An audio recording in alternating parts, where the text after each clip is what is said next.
Hey everyone, it's Chris from Been There, Got Out, and I am so excited to be here with David Pisarra today. And David, before we really dive in, what's one big misconception that dads have going into a difficult divorce or custody battle?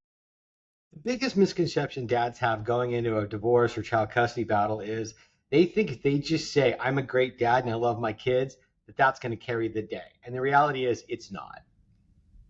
Absolutely. I learned that myself. So I am so glad to have this opportunity to do a dad's episode. Now, everyone, Lisa is fine. Lisa does almost all of our interviews, but we thought we'd mix it up a little bit and I'd step in and do the interview today, given the subject matter. And I'm sure like moms will get a ton out of it too, because I've read your book and it's chock full of like all kinds of practical, actionable advice. As I just share with you, it's we're in total alignment on that because that's what we try to do. But before we get into it, David, tell us who you are and what you do. So I'm Dave Pisarra. I'm a divorce and child family lawyer in Los Angeles, California. I've been practicing law for 26, 27 years now, fighting almost exclusively for dads. We have about 5% of our population right now is female. So when we're going into court, what we're doing is we're trying to advocate for fathers to have more time with their children.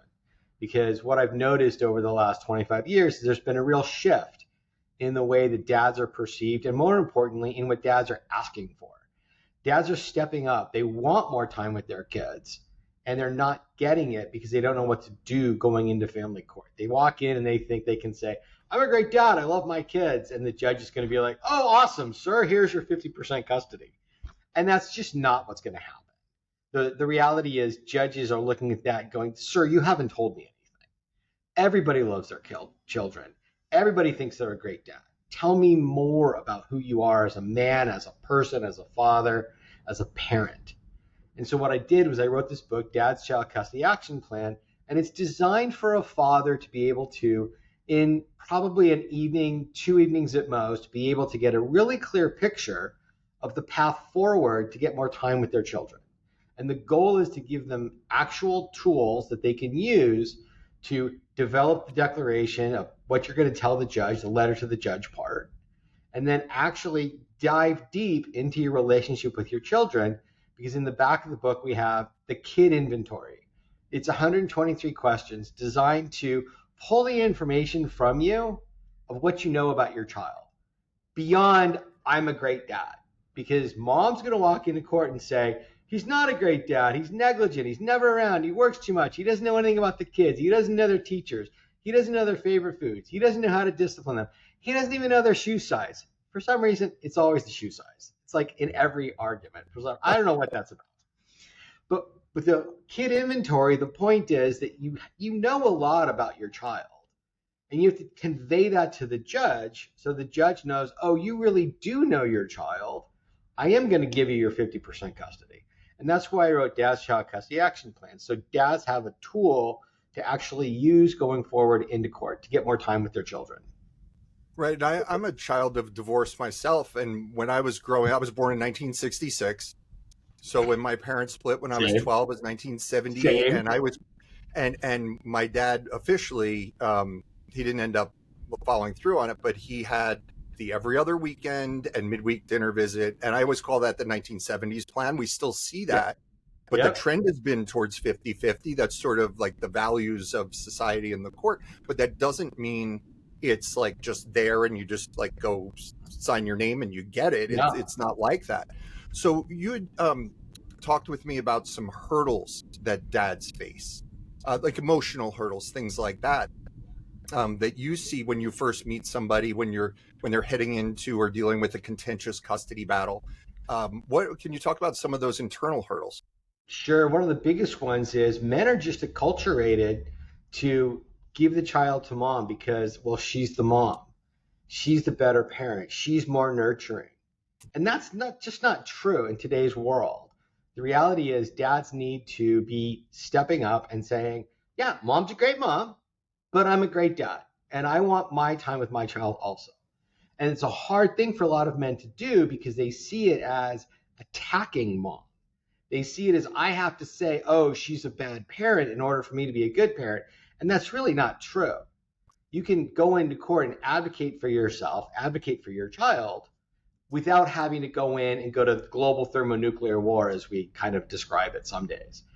Frequently, moms will do that. Moms will come into court and go, he's horrible, he's negligent, he's an abuser, he's a drug addict, he's never around, he's an absent father, he's a deadbeat dad. Hear that all the time because they know that if they go into it is right.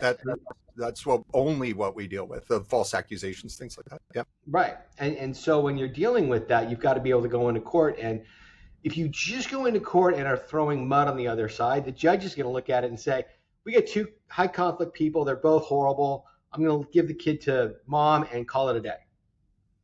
Because mom's going to be more vicious in what she says about dad because dad doesn't want to attack mom.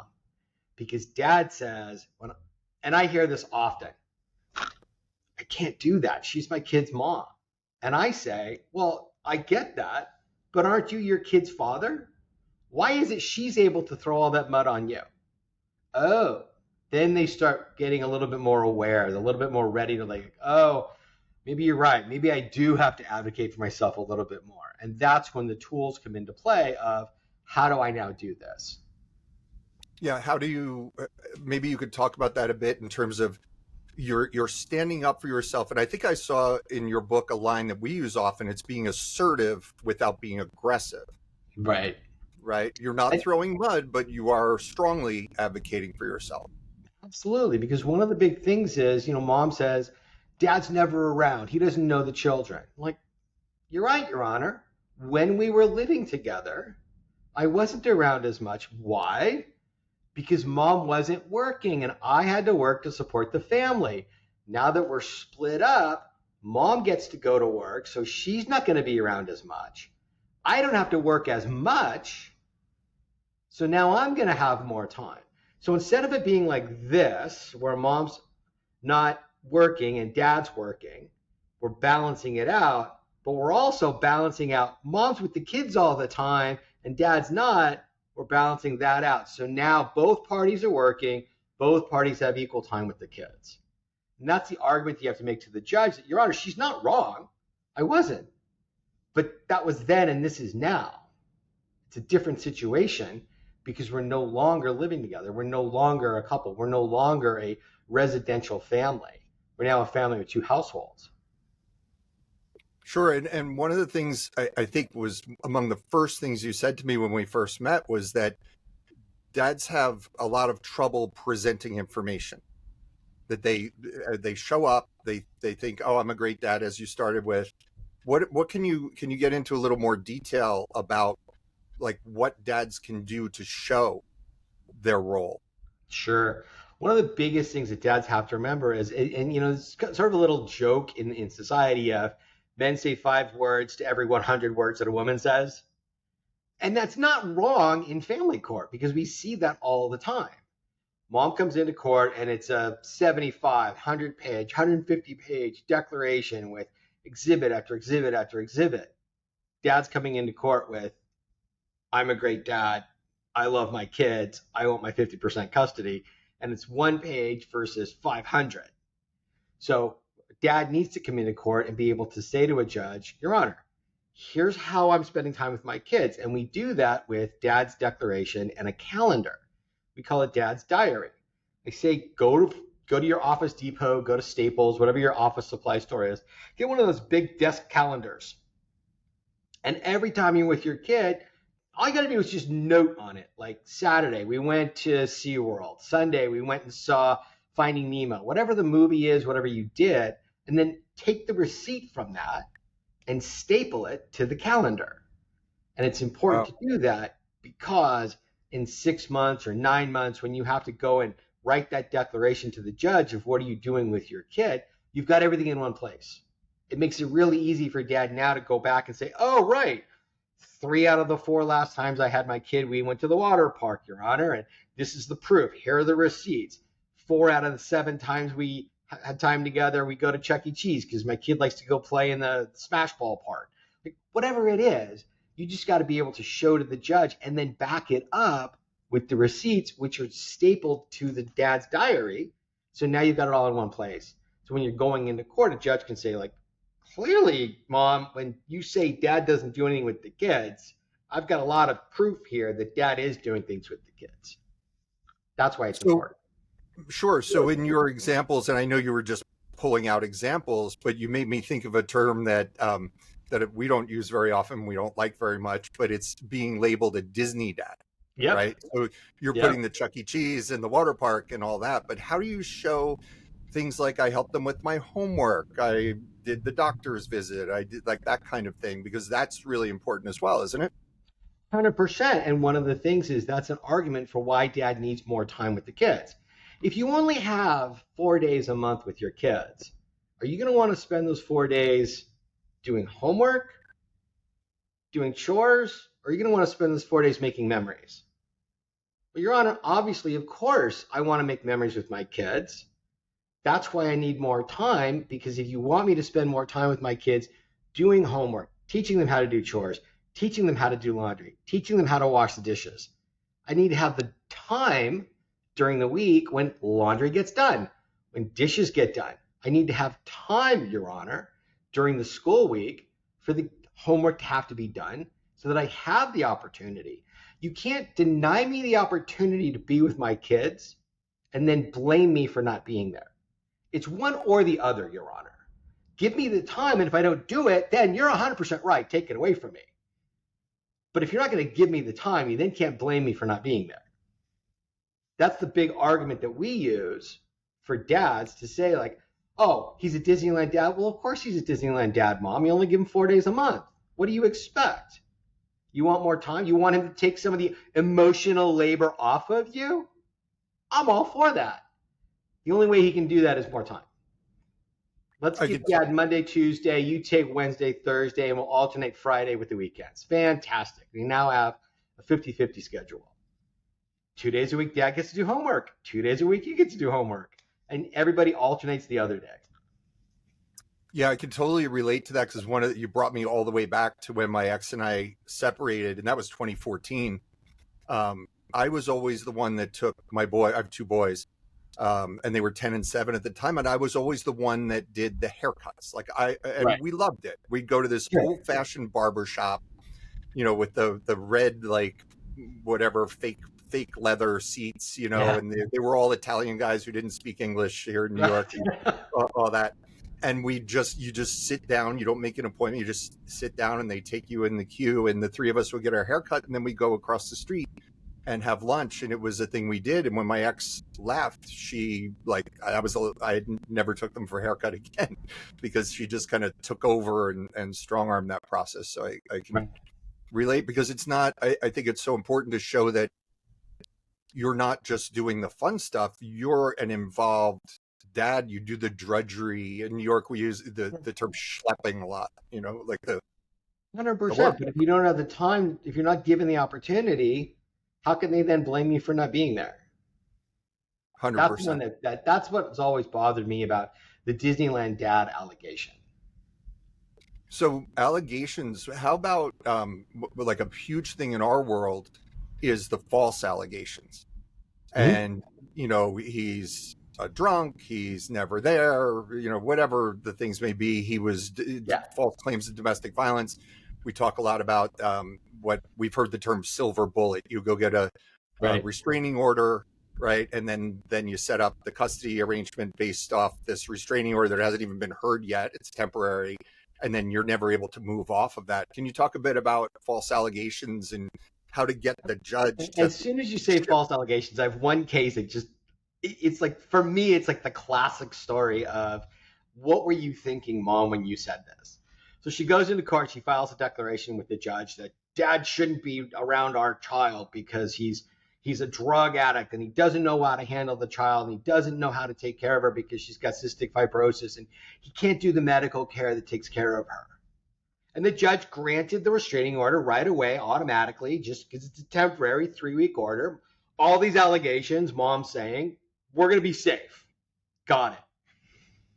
Turns out my guy, former military, was a medic, is a private pilot hired to do charters, has security clearances, because he is flying around government officials at the secretary level.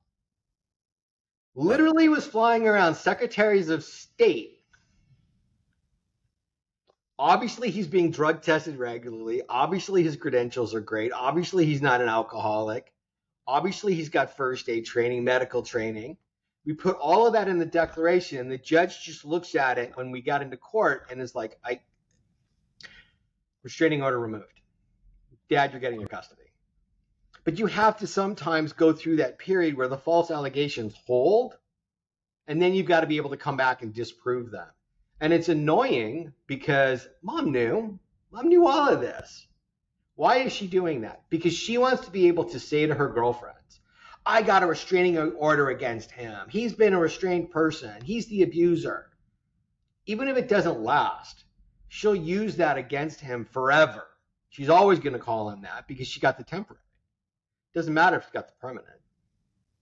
Sure, and same thing with like CPS investigations, right? They come back unfounded, but oh, you were investigated, right? So all the attention goes to these false allegations, whether they're justified or not. But the more time you spend defending yourself, the less time you have for the issues that actually matter, and the more you just look guilty, right? Because this whole conversation is about your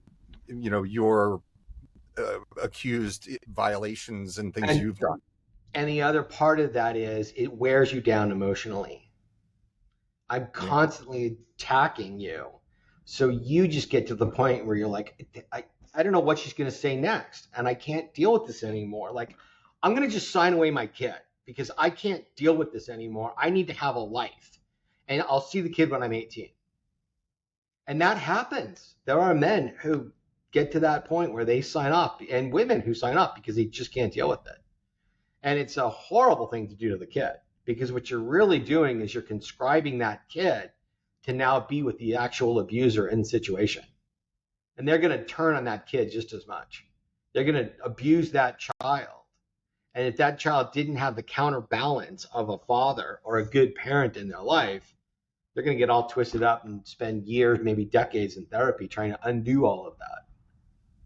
Sure. And another thing you just made me think of is the saying, and it's true in our world, that every accusation is an admission, right? Yeah. So how about when, she said, mom says, and of course it goes both ways, but mom accuses dad of something that mom's actually doing. So she gets the spotlight first and dad comes back with, well, no, she's doing that. How do you give that some weight when it just looks like you're just making the same claim back?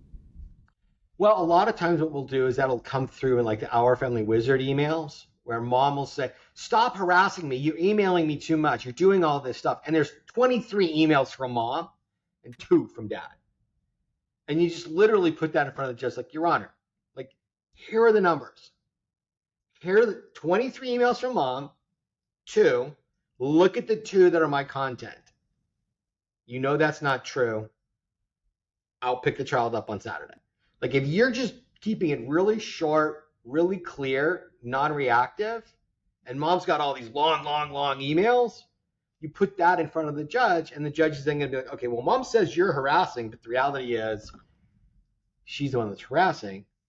The problem that we have when we're dealing with these personalities and these personality disordered people, which is really what it is, they're usually narcissistic if they're male, and they're usually borderline if they're female. And the problem is both of those literally create the reality that they want. They literally put me on a polygraph, hand to God. They believe the things they're saying are true. The problem is getting a judge to understand that just because they believe it's true doesn't make it true. And this is where we come back to, as a dad, you have to be assertive, but not aggressive in family court. You have to assert your rights. You have to assert the truth without being aggressive. So if you can't come in and say, she's lying, she's making stuff up, she's manipulating, don't do that. Your Honor, here's the evidence of what I'm saying. You just give the judge very objective evidence. He'll do much better than if you're trying to come in and argue on her anger level and emotional level with yours. If you match energies, bad move, really bad move. It's like a child, right? Like when a child ramps up, you're supposed to ramp down, right? You're Not go dealing with the up with child. them. You are Yep. dealing with the child. That's one of the big things to remember is you're dealing with that 37-year-old borderline female child who was 5 when they were molested, which is what made them the borderline they are today. That's literally who you're dealing with on a psychological level is their 5-year-old child, their 8-year-old child, their 10-year-old child who was molested, which is what triggered all of this, which is what you're actually dealing with in reality. And one of the things that we see that is like an indicator of success is how quickly a person can like kind of level up their game and realize that this is not a rational person. This is not the adult that I thought they were. This is a different game I'm playing now. So how can guys like or anyone sort of make that adjustment? And do you agree with what I said? Is that's like a big thing to be able to shift your own mindset? If you have someone like me who's willing to be really blunt and direct and use really crazy examples to make things clear, you've got a shot. And you've got to be willing, and this is the key, is you got to be willing to shift your mindset. And what I say, this example I use, and it's absurd, but in its absurdity is why it's effective. I say, if you think of your ex as a rattlesnake, and you come across this rattlesnake, you're walking along this hiking trail, it's a beautiful spring day, it's 75 degrees out, birds are chirping, you're smelling the jacarandas, and you see this beautiful coiled up rattlesnake sitting on a rock sunning itself. It's really pretty, it's really attractive. You go up and you try and pet it. You're gonna get bit. Like, you have to recognize that your ex is that rattlesnake. No matter how pretty she is, no matter how sweet she talks to you, no matter how much she's going to try and throw sex at you to manipulate you, you have to remember you're dealing with the rattlesnake. You've got to get clear on exactly who it is you're dealing with. And if you've got a borderline personality person in your life, you're dealing with the rattlesnake. Now, you can do a lot with that rattlesnake. You're never going to change that rattlesnake into a vegetarian. No matter what you do, no matter how rational you are, no matter how many times you explain to the rattlesnake, listen, it's just healthier for you if you eat bell peppers. They're never going to do it. You have to remember who it is you're dealing with. There are no such things as vegetarian snakes. Once it's a snake, it's always a snake, and you've got to remember that at all times. And what I found is that when I use this really absurd analogy, a lot of times the light bulb goes on and guys are like, that's it exactly. You're right. And so that when they make that shift, once that shift happens, it generally is a pretty permanent shift, but it's hard to get them there. And that's why I have to go to the extreme of a vegetarian rattlesnake to get them to see what's really going on. The vegetarian rattlesnake, I'm going to remember that for sure. And the other, like what I noticed, and I learned too slowly because I didn't know when I was going through it, what I know now, is that the other side, she's going to flip in a moment. Like she's going to go from presenting this like partner loving whatever, maybe with whatever difficulties, but once she becomes the rattlesnake, when the legal action starts, that's it. That switch is flipped. It is with you. Right. It's not with the judge yet, because she's still going to do that masking thing that they do with the judge. She's going to be really, really good at masking and manipulating and appearing in the way that she thinks is going to be good for the judge. And the judge is going to see her either as a victim, because she's going to be really good at crying, being able to, no idea how, it's so hard being a single mom. And the lip's going to quiver, and if she's really good, she's probably going to squeak out a tear or two. And the judges are going to be like, oh, that's so sad. Oh, it's okay. It's okay. We're going to protect you from the big bad man. And you've got to understand that that's an act. It's a mask. And you fell for that mask. So if you fell for that mask, you've got to understand the judge is going to fall for that mask too for a while.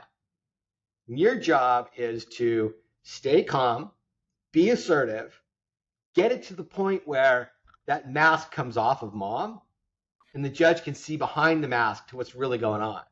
And it's a slow process. It's hard.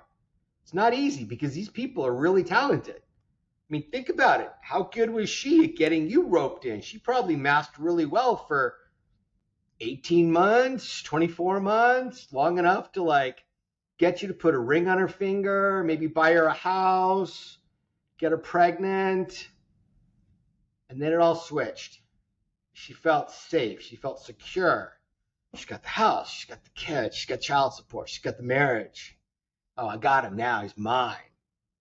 Now the mask can drop because it's exhausting for them. And now you're seeing what you really bought. David, same process in family court. We've got to go through that same thing. She's coming in. Oh, I'm the single mom. Oh, I'm doing everything by myself. Oh, he's a deadbeat dad. Oh, he's a Disneyland dad. Oh, he's a horrible abuser. Okay. She's going to maintain that for a very long time because she's good at it. You've got to be able to start stripping away the stuff that allows that mask to stay in place. David, you're re-traumatizing me. No, I'm just kidding. But a lot of that stuff was my own experience, and maybe we could talk a little bit about the biases and perceptions too, because it doesn't show on video, but I'm 6'3". I played college football. I'm a pretty big guy. My ex is this like 5'4", classical musician. She's a trained performer, really. And all of these people, if they've got these kind of personality disorders, they've been practicing the art of manipulation since they were adolescents, usually something from their youth. Younger. So how about biases that men deal with when they're in a family court? So there's two. There's their internal bias that we've spoken about of how you're acculturated to be the protector, be the provider. She's the mom. I mean, when we grew up, we're almost the same age, within months of each other, I'm sure. The Chevy commercials. What were the Chevy commercials? Like a rock. Mom, apple pie, and Chevrolet. Mom, central to who this is. We're going to put her on a pedestal. She can't do anything wrong. Guy wins the football game. Who's he going to Disneyland with? I'm taking my mom to Disneyland, right? Where's dad in all this? In the sidelines, paying for everything, working. So we've got that internal bias of just you as a person going into family court. And then remember, we've got the judge who probably is around the same age as you and me, growing up with those biases. And now they've got to try and overcome that because we're now living in a different society. But they're still in there. There's still those triggers of, oh, crying woman, you have to save her, protect her. She's crying. You can't let a woman cry. That's not right. Sir, what have you done to this woman to make her cry? Wait, I didn't do anything. What are you talking about? Well, she says you did. Okay, and I can say she's done a lot of things too, and you're going to ignore it. So you've got to overcome your own biases. You got to overcome the judge's biases. Now, these days, luckily, we're having more women on the bench, which is actually a good thing for men, because women tend to see through other women faster. Ooh, I have not heard that. They will look at it and think about it. If you've got a woman who's gone to college, gone to law school, worked her way up in a law firm or in some political organization to the point where they're appointed to the bench as a judge, they're astute. They're not there. Politics aside, it's not a DEI hire. These are women who have worked their way up to get there. It's not an easy thing to do no matter what. And they know how women operate. They know when someone is lying. They know when someone is manipulating them. They're attuned to it in a way that men aren't, because they're not acculturated the same way. They're used to competing with other women. Men aren't. Men are used to fostering and protecting and providing for women. You don't look at a woman and see through her BS. You look at a woman and see her makeup and are like, oh my God, I want to marry her. Women don't do that. Women see through the makeup and are like, oh, I hate that cow. It's just, it happens. So as a So consequence of that, you've got to be able to go into court, and now we're back to you have to argue for yourself. You have to advocate for yourself, which is back to why did I write Dad's Child Custody Action Plan? Men need a path forward. I'm giving them a skill that they're not used to having. They need to have a tool. Now they need to wield that tool. And the tool is, what do you know about your kids? What do you know about your ex? How do you present that information in a way that gets past the biases of the judge, that get past your own biases, so that you're able to advocate honestly for your child and for yourself? yeah, and these cases tend to be the worst ones, right? My own divorce took 3 years, cost $300,000. We didn't go to trial, David. Yeah. That was just the back and forth and the psychological examination, like all the different stuff that we did, the evaluations and everything, and just ongoing negotiations and mediation that went nowhere and all of that stuff. Right. So eventually, a lot of people end up having to go pro se, usually because they ran out of money, whether they were nearly bankrupted in the original divorce and they're coming back for Sure. modification, or maybe it's during the original divorce. And you also help men represent themselves, right? Absolutely. Because what we're seeing is dads get destroyed financially in these things. So you get kicked out of your house with a domestic violence restraining order. She's probably drained the bank accounts. So now you have no access to cash. She's probably been paying down her credit card bills, making minimum payments on yours. So that you don't get triggered. You don't get those warnings that, oh, you missed a payment. So you just think that the balance is being paid because you're handing your paycheck over, letting her handle the finances. So what we see often is mom comes into a divorce and she's got no debt. Dad's got all the debt. Well, sure, it's still a community debt. We're going to divide it at the end. But in reality, you're the one that's still on the hook for it. So now you've got no access to credit. How are you going to hire a lawyer? You've got no cash, no access to credit. You're living paycheck to paycheck, trying to get a new apartment, furnish a new apartment, make time to see your kids. How are you going to handle all that? So you've been kind of cut off at the knees financially. Now you've got to go in court, and no one has told you how to fight in court. No one has said, here's what you have to show the judge, because men generally don't talk to each other about these things. We don't talk about it at the barbershop. When you're taking your kids to the barbershop, what's the conversation? Baseball, basketball, football, maybe politics, but in reality, none of the important stuff in life. It's all chit chat. You're in the gym. You don't talk about what's going on in your divorce. Your work. You don't talk about what's going on in your divorce over the water cooler. So there's no access. There's no place for men to get this information, which is why I wrote the book. It's why I have Dad's Law School. At Dad's Law School, we've got video courses to teach dads. How do you talk to the judge? How do you write so the judge can believe you? What do you give the judge in evidence so the judge can find in your favor?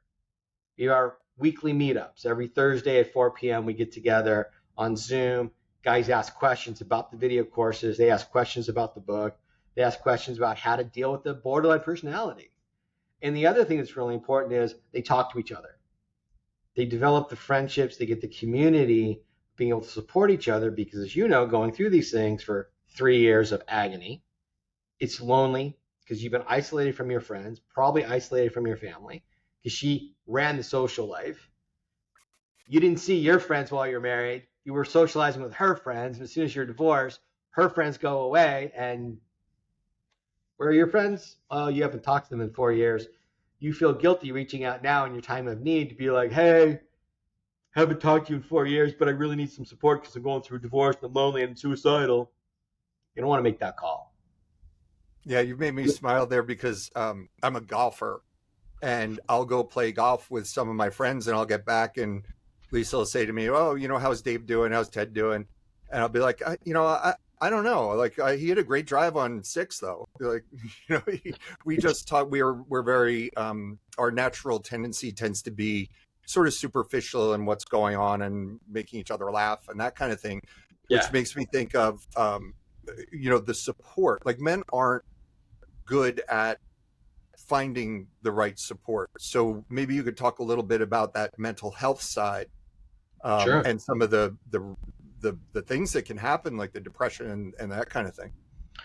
Depression is a very real thing for men going through this because they've lost their house, they've lost their partner, they've lost their kids, they've lost a lot of money, and they've got no one to talk to about it. So they're stewing in this stuff, and that voice in their head just keeps going round and round and round and round and round. And that voice is her saying, "You're a loser, you're a deadbeat, you're a horrible father, you're a terrible provider, you weren't that great in bed, blah, blah, blah." And all you're doing is like, "I'm such a loser, I'm such a loser." That's why we've got to have dads start talking to each other. That's why I started the community at dadslawschool.com, because being able to have that, these guys come in, they all do the same thing. They come in, they tell their story, their tale of woe. 5 guys are like, "Yep, that happened to me. That's exactly what's in. Mine did this." And all of a sudden there's this, "Oh, I'm not the only one. Oh, thank God. Now I can breathe." Now we've got that vulnerability, that connection of dads talking to each other. Now they can start feeling better and start healing. As they heal, their ego comes back, their self-esteem comes back. Oh, they're talking to each other. They're knowing what's going on in each other's lives. Now they're feeling better, more confident. Now they're able to go into court and confidently express to a judge, "Here's why I'm a great dad, Your Honor." Bing, bing, bing. And so as a consequence of that, they're less likely to go through the deep, dark depressions that lead an ungodly number of men every year to take the final decision. And then they leave us. And then they're thinking of the damage they're doing to their kids. So it's really important for dads to create this community and to come join a community, because if you ever tip over into that place, it's not a good way to end. You don't want to do that to your kids. Yeah. Yeah. And that kind of ties back to what we were saying before. Like, if you heal, but it takes you 5 years to heal. And the sensation I had, David, I remember clearly, I had lost who I was. I had Right. lost my center. That's how I used to describe it. And if you look at photos from me from the last year or two before my separation, I look like a hollowed out, like there's nothing behind my eyes.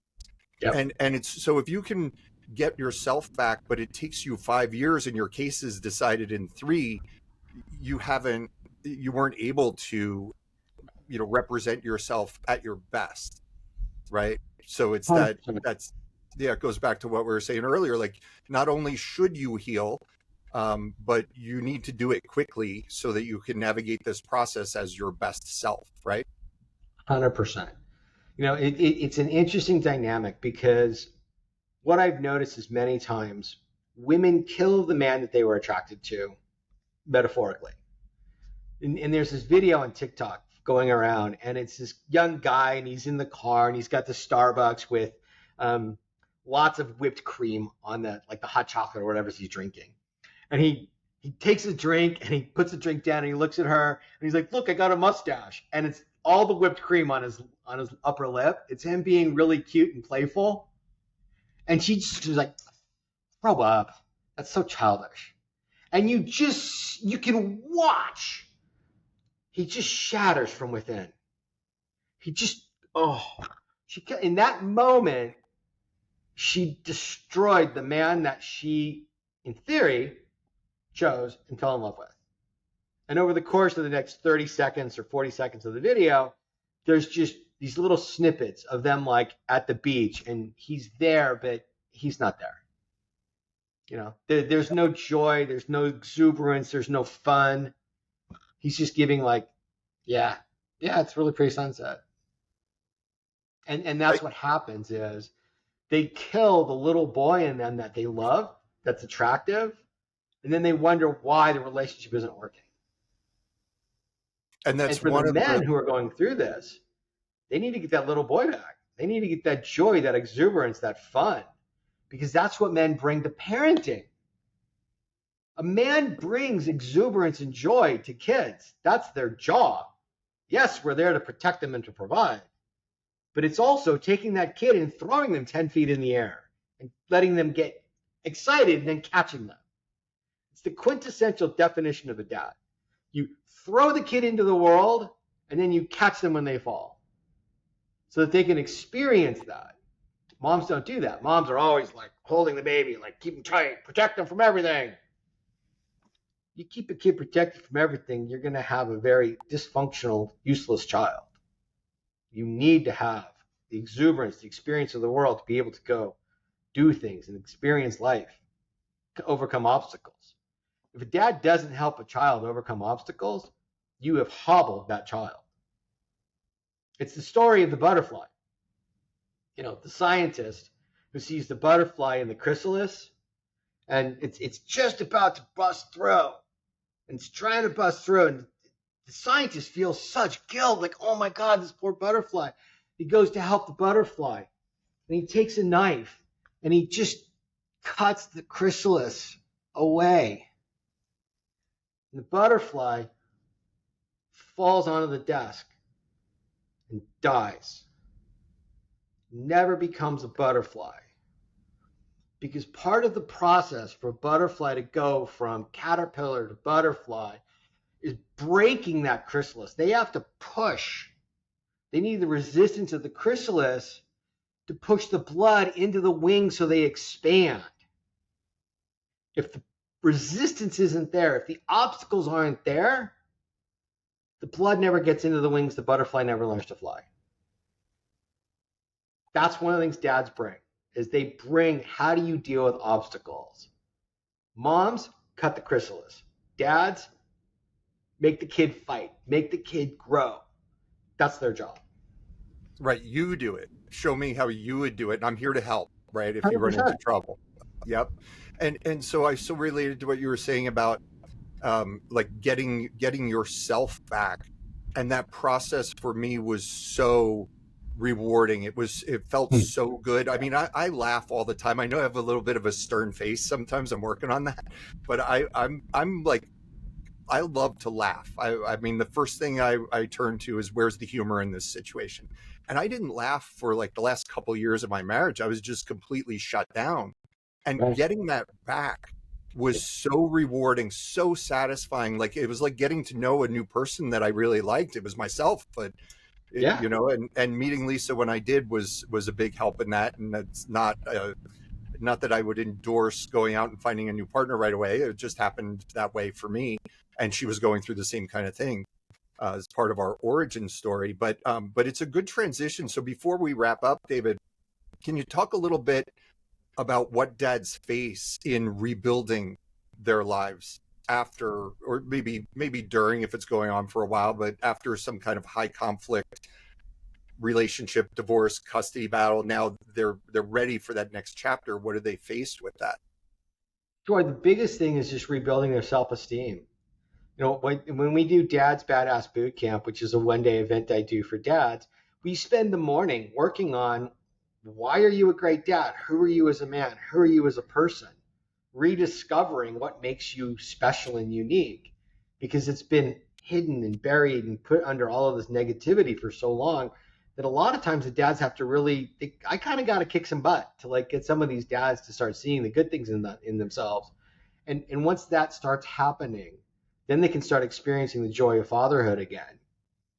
A lot of times it's the finances they get destroyed, and I tell guys, don't worry about the finances. You can overcome that. You're a guy, you know how to make money. There's one way or another you'll rebuild. You know how to live on ramen for a month if you have to. You'll do it. Don't worry about that. Deal with the important thing, and the important thing is being able to argue to the judge why you're a great dad, and you can't do that until your ego gets rebuilt and you start believing you're a great dad. So that's one of the reasons why in Dad's Child Custody Action Plan, the kid inventory is so useful for dads. Because when they're going through and they're answering these questions, it's going to trigger memories. It's going to trigger positive effects. It's going to trigger positive feelings. The whole point is you need to show up as your best dad. And you come through probably 6 months to years of being told you're a horrible human being. As we rebuild that, you're going to become a better human being and ready to go back and find the joy in your life. Be the joyful parent you need to be. Be the exuberant parent. Be the playful explorer that your kid needs you to be, so that you can actually have the best relationship possible. Yeah, 100%. David, this has been awesome, exceeded my lofty expectations. And I hope we can Wonderful. do it again. But in the meantime, can you tell our audience? I know a bunch of our dads, and I'll tell you the book would be helpful to anyone, not just dads. But can you tell people how to find you and get in touch? The best way to contact me is dadslawschool.com. The book is available at dadslawschool.com. Our VIP program you can learn more about. If you go to dadslawschool.com, it's Dad's Child Custody Action Plan is the book. It's available on Amazon, but if you go through the website, I'm going to send you a signed copy from me. And I know you're good on that promise because you sent me a signed copy, and I appreciate that. So, Thank David, you. thank you so much for joining us today. Really appreciate it and hope we can do it again. My pleasure. Great being here. Happy to come back whenever.